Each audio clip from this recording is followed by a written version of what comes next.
Los fantasmas son los únicos monstruos que existen en todas las culturas, sin importar lo sofisticadas o primitivas que sean. Poltergeist es la película de casas encantadas más elaborada, más profunda y más divertida que se haya hecho jamás. El Resplandor es sin duda la historia de fantasmas por excelencia. Se me hizo un nudo en el estómago con la actuación de Jack Nicholson.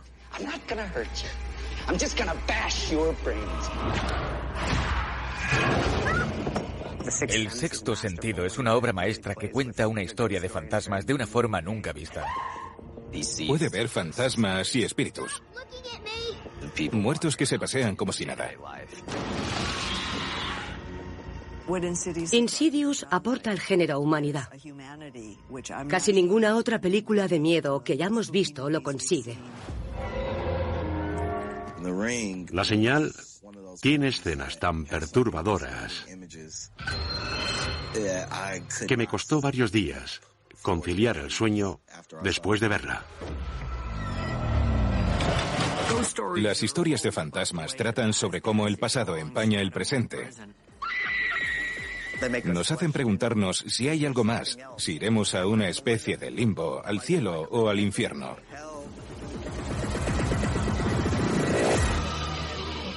Se me pone el vello de punta al hablar de esto.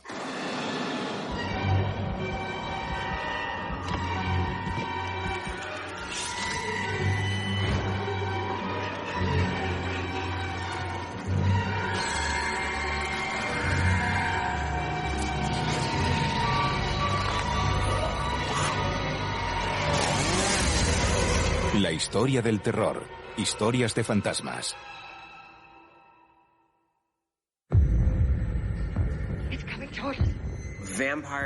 Vampiros, hombres lobo, zombies... Nadie cree que sean reales. Pero si preguntas a la mayoría por los fantasmas, te dirán que están seguros de que han visto a alguno. Que existen, que los han sentido o que hay casas encantadas. Por eso, el subgénero de los fantasmas nunca pasa de moda. Estas películas llevan con nosotros desde que se inventó el cine.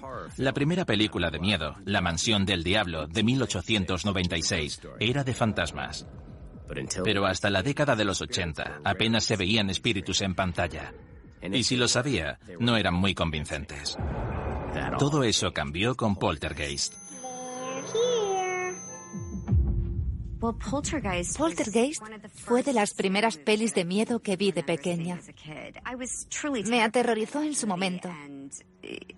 Y a día de hoy me siguen dando miedo los fantasmas. La vi de niño.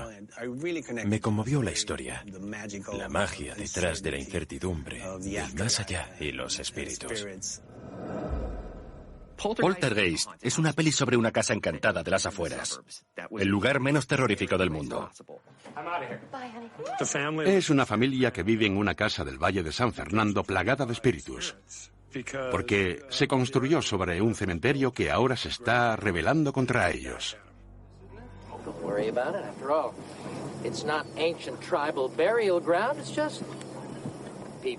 Me fascina Poltergeist. Se hizo acopio de casi todas las décadas del terror y las juntó para crear todo ese mal rollo.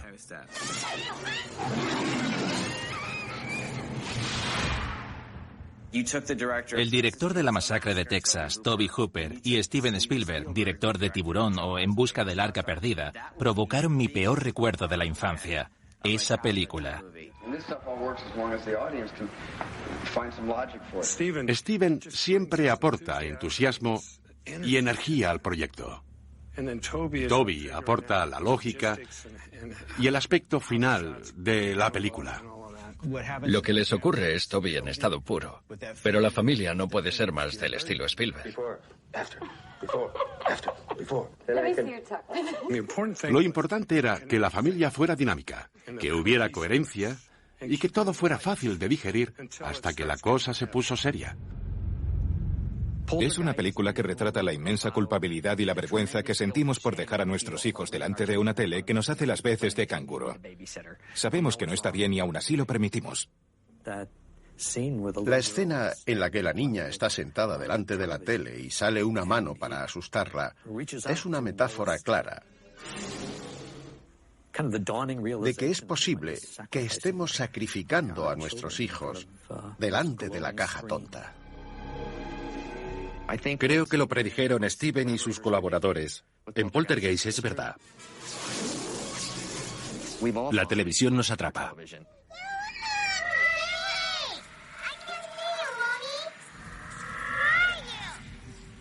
Su hija pequeña está atrapada entre este mundo y el otro. En el transcurso de la película, la madre va hasta el mismo infierno para rescatar a su hija.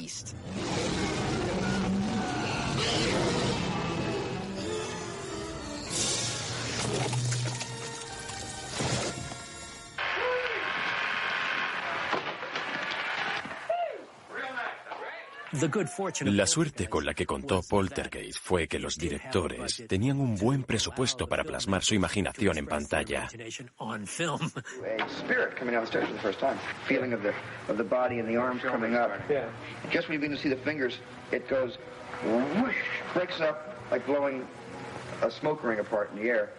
Todo lo que Toby y Steven imaginaran que debía estar en la película aparece.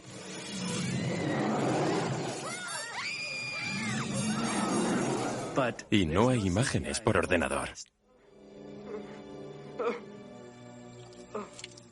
Madre mía. La escena de la cara. Se puede dividir en 3 fases. La primera, soy yo con algunos arañazos. Después, salgo con una prótesis en la cara y voy arrancándomela a pedazos. Y al final, es solo un muñeco que se parece mucho a mí. Pero si te fijas, son las manos de Steven Spielberg las que arrancan toda esa porquería. Cuando me enseñaron cómo quedaba no podía parar de reírme. Y alguien de sonido me dijo que es tan gracioso y le respondí que nadie iba a olvidar esa escena. Me arranco la cara y se va por el desagüe.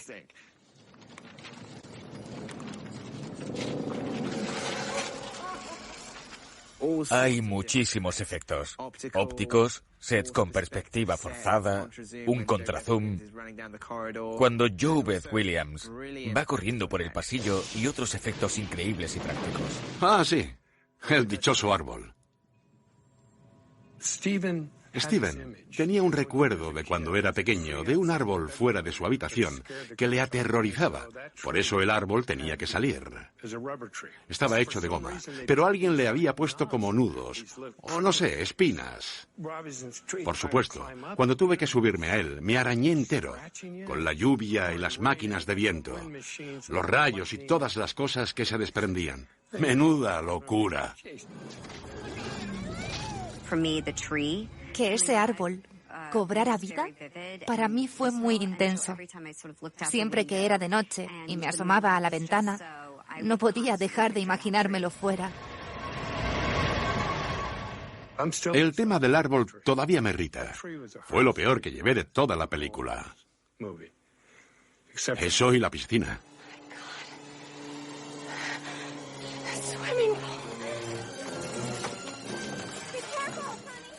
Craig, el encargado de atrezzo, la llenó de esqueletos.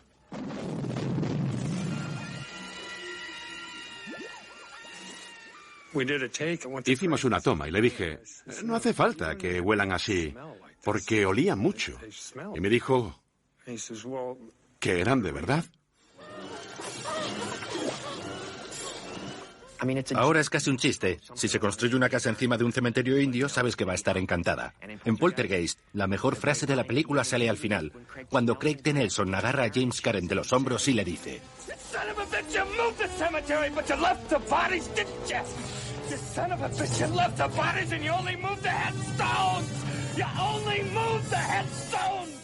Creo que eso dice mucho de Estados Unidos.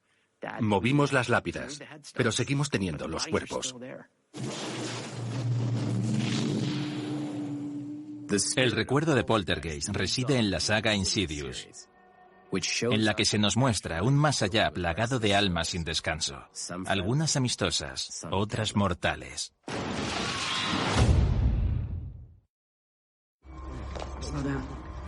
Insidious, de James Wan, es la historia de fantasmas del siglo XXI. Tiene sobresalto, suspense y nuevas emociones para un público que cree haberlo visto todo.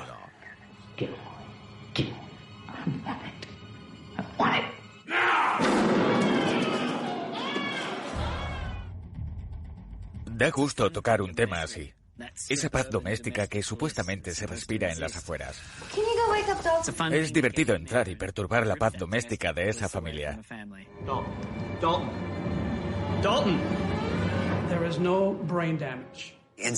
Insidious trata de un padre y una madre que pierden a su hijo en el más allá.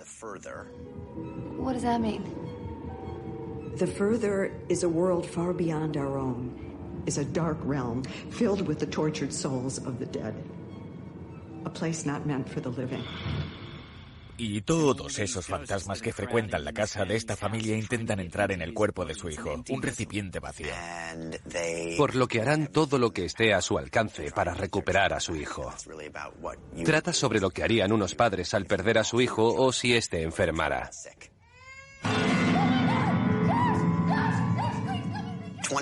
Cuando han pasado 20 minutos y el público empieza a preguntarse por qué no se van de la casa, Patrick Wilson le dice a Rose Byrne: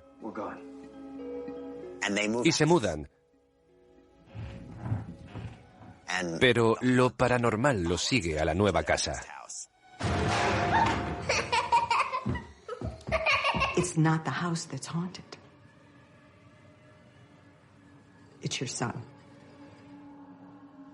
Así que da igual a dónde vayan, estas cosas les seguirán a todas partes.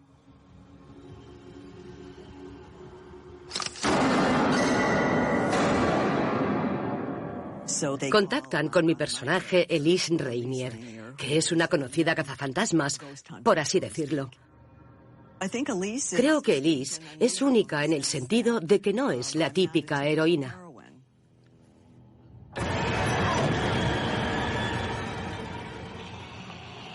This is how you die. Not today, it isn't.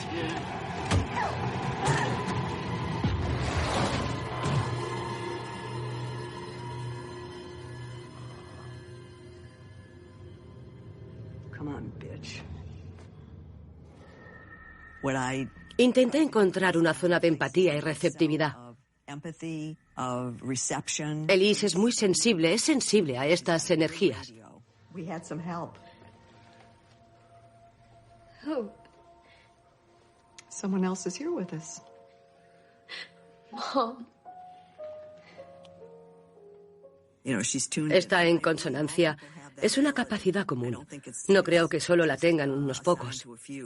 Pero nos sometemos a tantas interferencias que no prestamos atención. Si no nos escuchamos los unos a los otros, imagina otros mundos.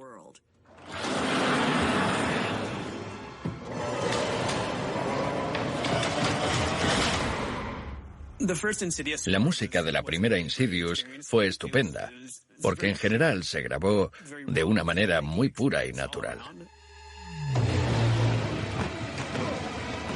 Un amigo encontró un piano desafinado y cuando tocabas una tecla salían años de polvo acumulado.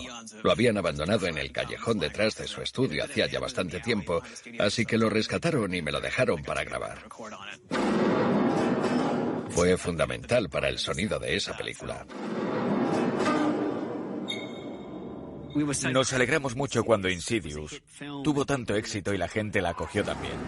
La muerte es algo inevitable, a todos nos llega la hora. Yo creo que en las pelis de fantasmas apelan a la necesidad humana por responder a la pregunta de si habrá vida después de la muerte. Sabemos muy poco sobre el mundo de los espíritus, creamos o no en él. Tiendo a creer en todo porque creo que sabemos poco sobre muchas cosas.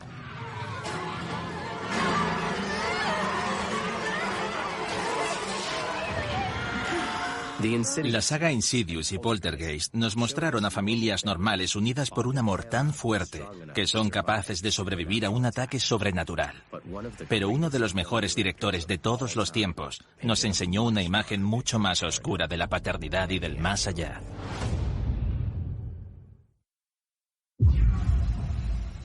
Las casas encantadas son un clásico en el cine de terror. Normalmente son lugares siniestros donde se han cometido o están a punto de cometerse asesinatos. Dos películas de este género destacan sobre las demás: El Resplandor, de Stanley Kubrick, y La Mansión Encantada, de Robert Wise. Sobre todo las películas de fantasmas funcionan cuando tratan de lo que no puedes ver. Por eso para mí La Mansión Encantada, que es mi peli favorita de terror, va aparte.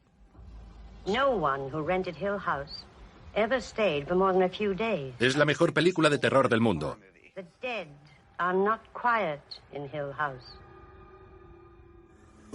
La Mansión Encantada va sobre un grupo de personas que visitan una sombría casa en ruinas para descubrir qué despierta a unos espíritus sobrenaturales. También cuenta la historia de una mujer que tuvo una relación complicada con su madre y huye de esa experiencia.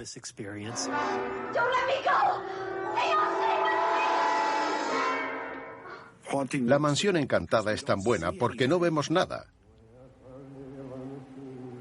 No vemos a los fantasmas, solo se oyen y se sienten.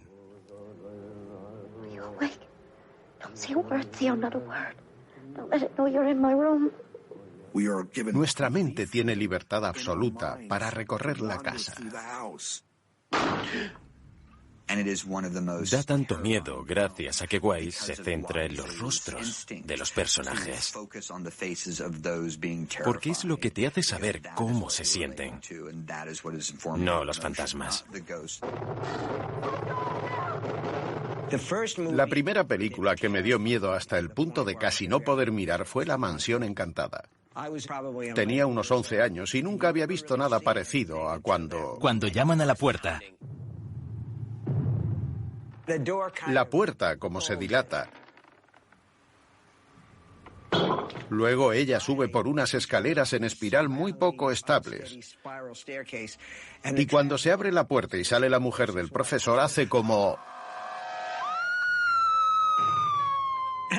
Casi me muero, casi me da un ataque al corazón. Creí que no lo contaría. Por supuesto, lo contó. Y 17 años después, el legendario director Stanley Kubrick adaptó su segunda novela, El Resplandor, a la gran pantalla. Al igual que La Mansión Encantada, trata sobre un lugar maligno y el efecto que tiene en las personas que lo habitan. Jack Nicholson interpreta a Jack Torrance, un escritor alcohólico que acepta el trabajo de encargado del Hotel Overlook durante el invierno. Is there something bad here? Well,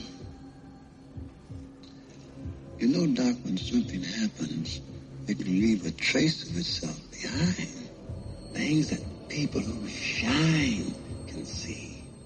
Jack y su hijo Danny tienen un don psíquico, un resplandor con el que ven a los fantasmas de las personas asesinadas en Overlook. Esos fantasmas aterrorizan a Danny, mientras que vuelven loco a Jack. Jack Torrance es alcohólico. No sabe controlarse. Y culpa a su hijo y a su mujer de su impotencia creativa.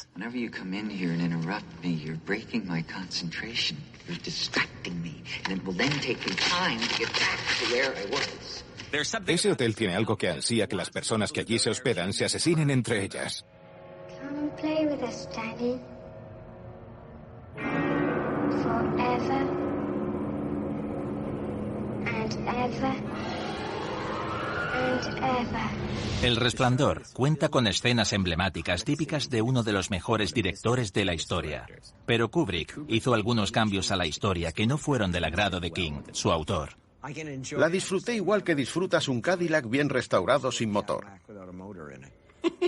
Lo único que le saco es que no hay arco de personajes. En el libro, Jack Torrance empieza siendo un buen hombre que intenta conseguir lo mejor para él y su familia. Creo que Jack Nicholson lo interpretó como si estuviera ya loco desde el principio. Desde el minuto 1. En la conversación que tenían en el despacho del señor Ullman, Jack responde: sí, por supuesto, señor Ullman.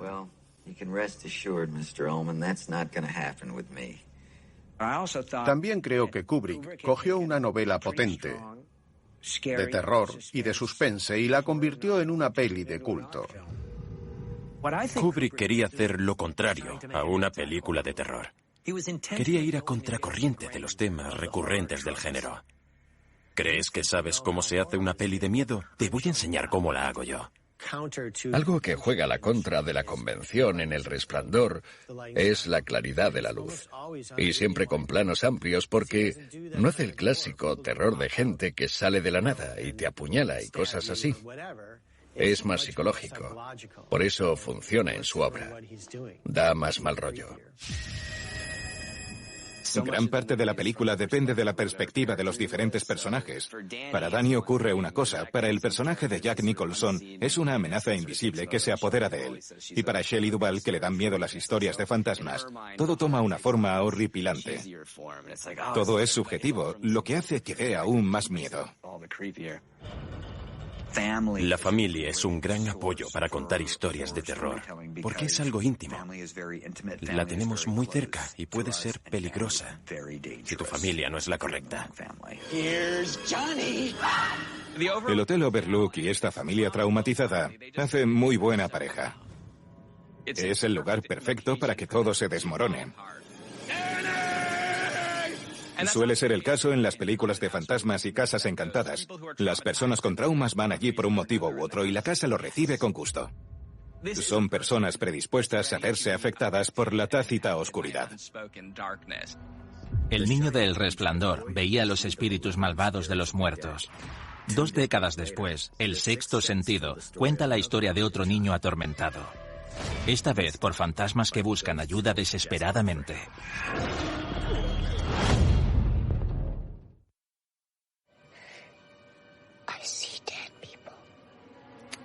Dead people like in graves and coffins. Walking around like regular people. Hay muchas formas de contar una historia dentro del contexto del terror. Desde una manera superficial o desde la intelectualidad. Hay mucha gama de colores. Oh, you're scaring me. They scare me too sometimes. Day? Ghosts. Un thriller sobrenatural, así etiquetaron a El Sexto Sentido. Había órdenes de no decir que era una peli de terror. Siendo brillante y aterradora, no querían que se llamara película de miedo, como si fuera un insulto.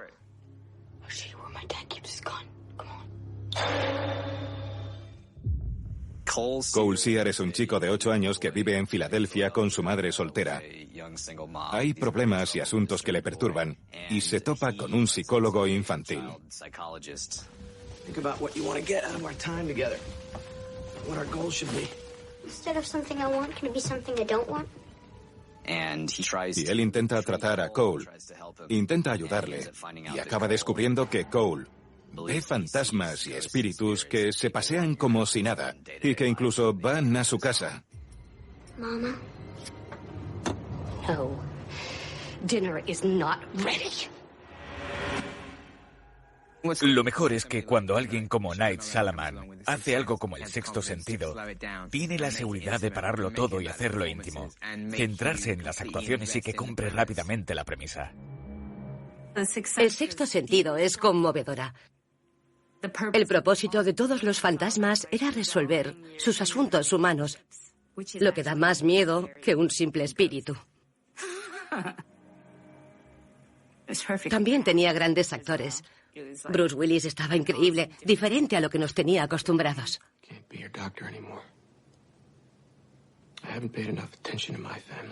Haley Joel Osment estaba perfecto. Su cara rebosaba expresión, dolor y soledad. Tanto que parecía que tenía 40 años en vez de 10. Believe me, right? En esa película, Haley Joel Osment está sobresaliente. Y te atrapa tanto él como actor que no puedes evitar sentir pena por los difuntos a través de sus ojos. El rodaje fue mi educación sobre las pelis de terror porque me enseñaron muchas imágenes para que me sirvieran de ejemplo sobre cómo actúan las personas en situaciones así, porque a los 10 años no has vivido experiencias tan traumáticas. What is it? Why did you leave me? I didn't leave you. No me esperaba el final de la peli, me dio muchísimo miedo. No, ni tú ni nadie. Cualquiera que diga que sí lo adivinó miente descaradamente. Yo tampoco. Nadie se lo espera. ¿Tú lo adivinaste? No. Ah, bueno, iba a decirte que te... No soy capaz de adivinar el final de Si ha escrito un crimen. Imagina El sexto sentido. Happy anniversary. Es una película aterradora, pero el miedo no lo dan los fantasmas, sino las personas que temen no poder comunicarse entre ellas. En realidad, la comunicación es la temática de la peli. What do you think they want? Just help. That's right. That's what I think too. They just want help, even the scary ones.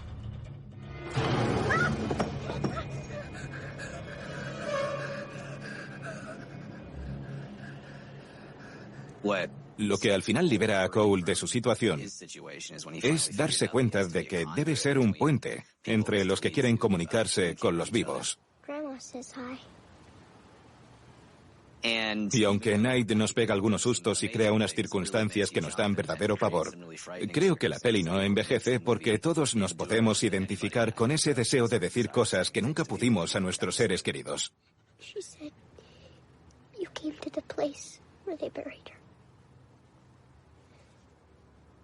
Asked her a question. She said, the answer is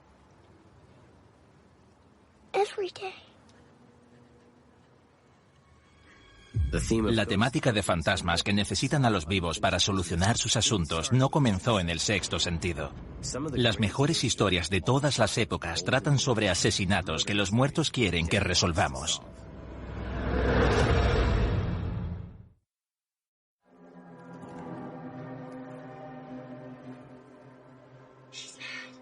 Los fantasmas dan miedo, pero en algunas obras los espíritus no quieren atormentar a los vivos. Son víctimas de horribles crímenes y buscan justicia. Quizás la mejor película de misterio de todos los tiempos sea Al final de la escalera. No es tan famosa como El Resplandor o Poltergeist, aunque debería. Al final de la escalera es uno de los mejores largometrajes americanos de fantasmas. Es muy impactante y George C. Scott está genial. George C. Scott es un compositor que lidia con la muerte de su hija y su mujer en un accidente de tráfico. Acaba mudándose a una enorme mansión destartalada que lleva años vacía.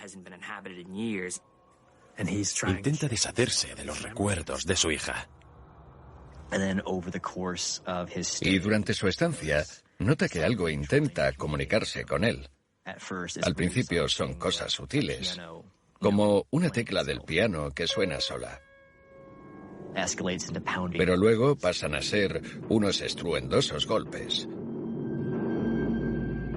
Y así se da cuenta de que hay algo en la casa que quiere contactar con él. Al final de la escalera es muy real. Por eso me gusta tanto. Por cómo gestiona lo paranormal de una forma tan sencilla y eficaz.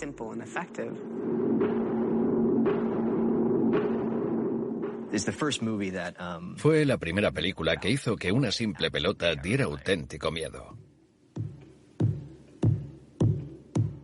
La pelota baja haciendo pum, pum, pum, pum. Y George C. Scott la ve y dice, se acabó. Así que la coge y se va a un puente cercano. Y la tira al río desde unos 20 metros de altura. Vuelve a casa pensando que estaría a salvo. Y justo al entrar por la puerta,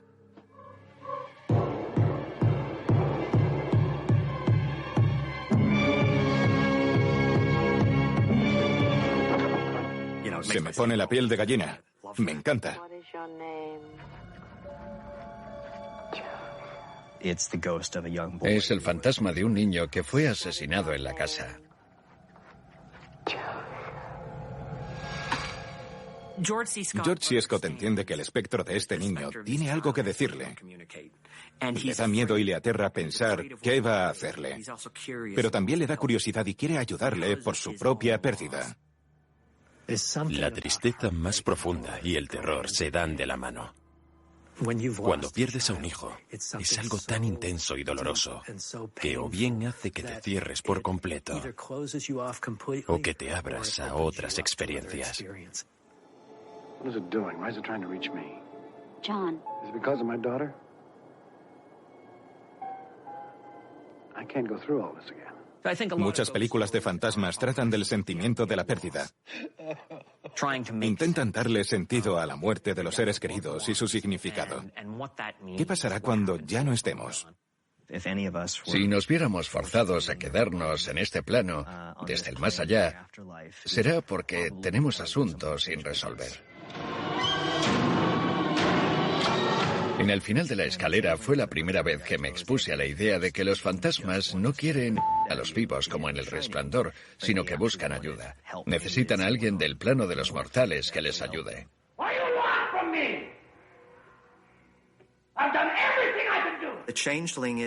Al final de la escalera no es solo una película de terror, también trata de un asesinato. Queremos saber qué le pasó al niño y presenta un elemento que no habíamos visto antes, un fantasma que se comunica con nosotros para resolver un misterio que les ayude a descansar en paz.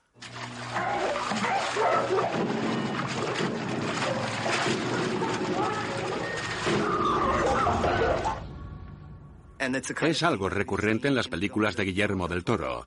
En ellas sentimos el dolor de los espíritus. A diferencia de Al final de la escalera y otras pelis similares, Del Toro nos deja ver a los fantasmas. El niño asesinado en El Espinazo del Diablo es uno de los personajes más impactantes del cine. Guillermo tiene un don visual.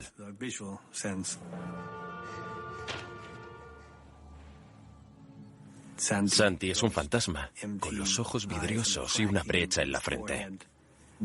Le sale sangre de la herida, como si flotara.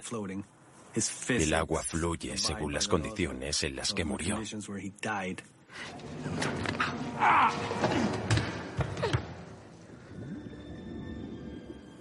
Porque fue ahogado.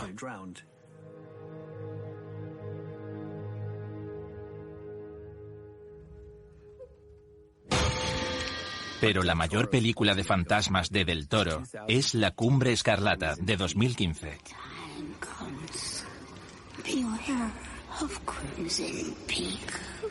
Se sirvió de la mezcla de efectos reales con imágenes por ordenador para llevar el terror gótico a un nivel artístico y visual nunca visto.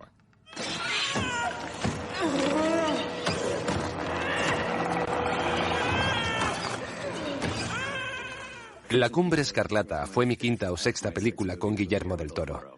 Cuando me llama y me dice que quiere que salga en su película, no le hago preguntas, solo acepto y ya me enteraré de qué se trata, porque confío mucho en él. Y cuando me dijo que haría 2 de sus 5 mujeres fantasmas en pantalla, le dije, ¿perdona, qué? La Cumbre Escarlata trata de una mujer que ha perdido a su padre.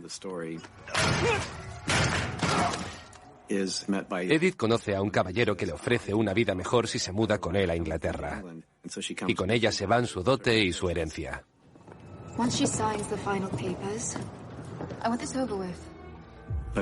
Pero la casa a la que la lleva está habitada por muchas esposas fantasmas que vivieron un pasado parecido.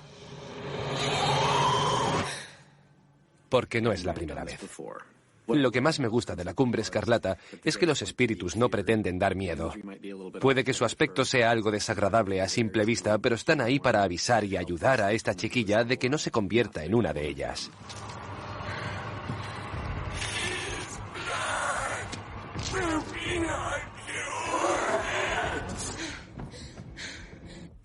Las historias de fantasmas tratan sobre cómo el pasado empaña el presente.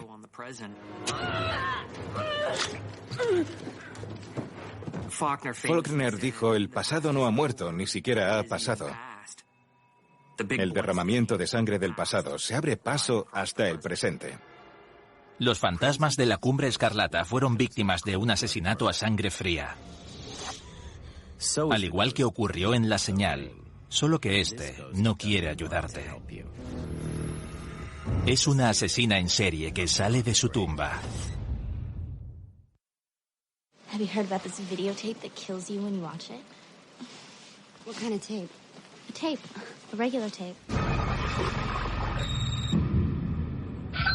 The Ring is about... La Señal trata de una cinta de vídeo que si la ves, a los 7 días, mueres. Naomi Watts interpreta a una periodista que escribe sobre esta historia y encuentra la cinta al investigar el caso.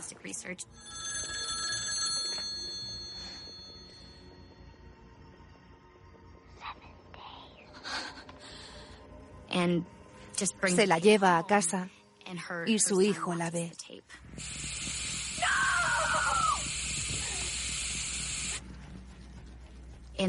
Así que la historia no solo va de una periodista que investiga un suceso para encontrar una causa, sino de una madre que intenta salvarle la vida a su hijo. Cuenta con una estructura a contrarreloj. Si ves el vídeo sabes que tienes 7 días antes de morir. Tu vida se va a ir a pique. Se va a parecer cada vez más a una pesadilla.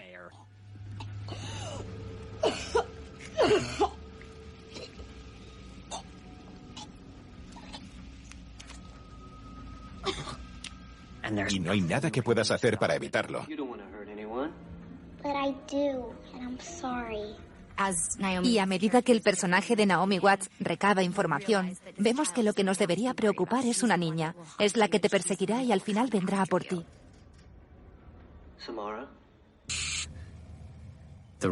La Señal es un remake de la película japonesa The Ring. Comparten argumento, pero se diferencian las culturas occidentales y orientales en cuanto a historias de fantasmas. Es un enfoque muy específico. Las películas japonesas solo necesitan una cara pálida y un pelo largo y negro. Es un símbolo que lleva años utilizándose. Es un icono que da miedo y pone la piel de gallina al público japonés, pero no al estadounidense.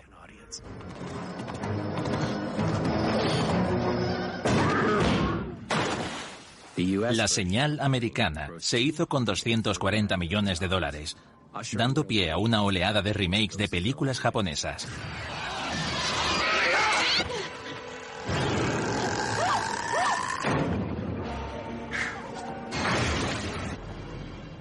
El amenazante y oscuro terror japonés llegó a las películas de Hollywood, del mismo modo que el remake de Andrew Douglas, La Morada del Miedo, en 2005. Era la primera vez que veíamos películas asiáticas de este estilo, y nos cautivaron esas imágenes tan inéditas para nosotros. La niña que se retuerce mientras la sujetan pegada al techo es una escena muy típica de estas películas de terror. Pero La Señal sigue siendo la obra de mayor éxito basada en un clásico del terror japonés.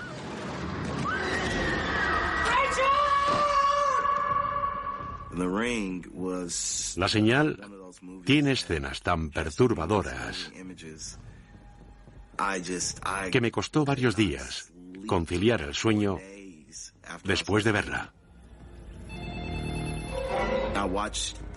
Me gustaba ver la tele y siempre que salía el ruido blanco en la pantalla me moría de miedo.